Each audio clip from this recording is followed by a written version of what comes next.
Police, the civil force of a national and local government responsible for the prevention and detection of a crime and the maintenance of public order. At least that's what Google defines police as. I used to think police officers fought for justice. I always thought they were supposed to stop burglars from stealing ladies' purses, stop bank robberies, and treat everybody with the same respect and justice while driving around in their cop car, drinking coffee, and eating a glazed donut with rainbow sprinkles. While in some cases this may be true, I am yet to witness it for myself. These images and ideas we have of a good officer of the law may seem unreal in today's world with the brutality and non-justice and lives that have been lost over the false actions. Our so-called blue uniforms of the law aren't so lawful as you think.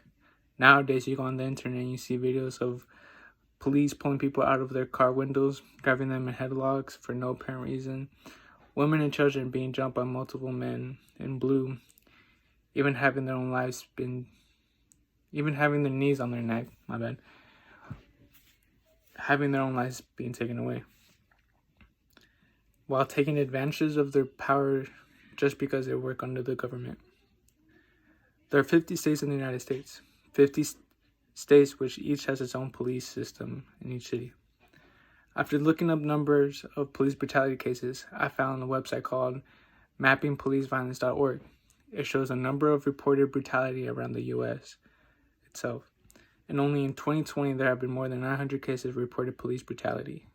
In Oregon itself, there have been more than 30 cases in each in well-known populated states, places such as Eugene, Corvallis, and Portland with the most out of all of them. All these cases were either all allegedly armed person or unclear, with most being self-defense against an armed person endangering the life of an officer.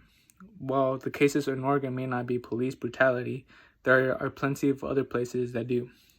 California being the number one state with the most cases, of total of 141 in the year 2020.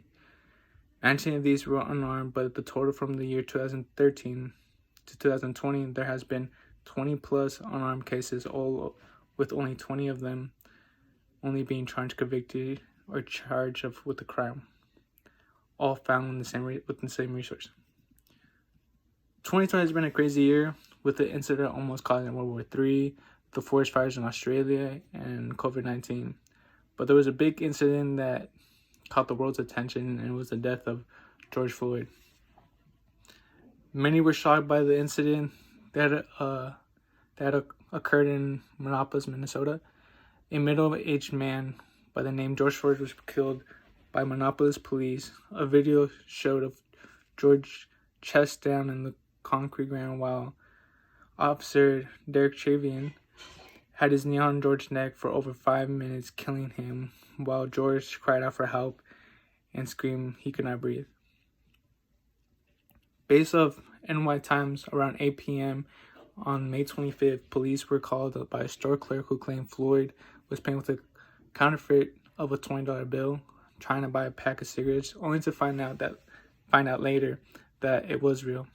He was there suspected to be under the influence just because he appeared like he was. George was handcuffed and put inside a cop car, trying to cooperate with the officers by letting him lay on the ground. Instead of being in the car having anxiety disorders, the officers did not listen, but instead used extensive force and threw him to the ground, later leading to his death. Having found some reliable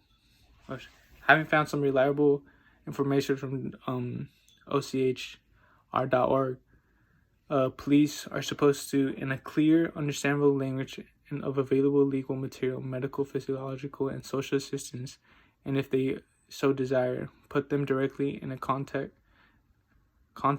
with such assistance. They did not offer George any of this.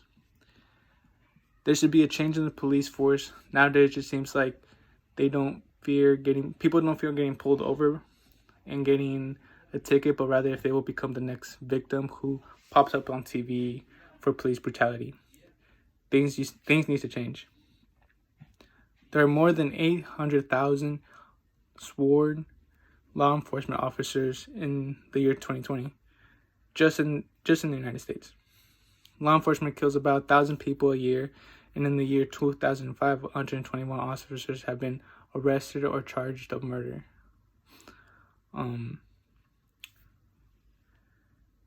Or manslaughter. In one duty killings, according on data compiled by Philip M. Stinson, a criminal justice professor at Bowling Green State University of Ohio, of 95 officers whose cases have concluded, 44 were convicted, but often of a lesser charge, he said. I learned there's a thing in police force called the blue wall of silence, which symbolizes the loyalty among police officers, where they neglect to the presence of police brutality, which can hurt the victim by preventing them from getting justice.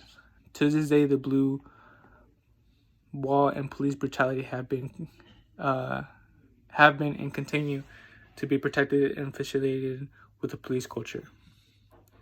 There's a line graph that showed that more than half of the officers would use force involving a gun in black neighborhoods rather than whites, and more than half of these officers were white. In 2019, there was research showing that 84% of black people who had encounters with police were treated less fairly than whites, while 60% of whites said the same.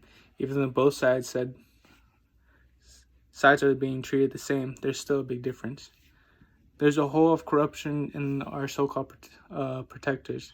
They need to change for the better, rather than making people of color feel unsafe or just walking down the street of any race. They should feel the same and secured, building bonds with the community than fear the brutality.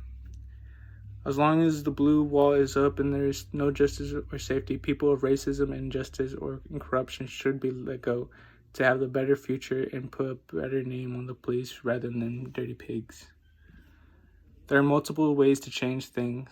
Some solutions I was able to find off a website called Joining Campaign Zero. Community oversight would be much beneficial for someone who is being attacked by officials. Better training for the officers, and even filming the scene to have reliable resources. If we can't change this today, who knows when you or a family member could be next.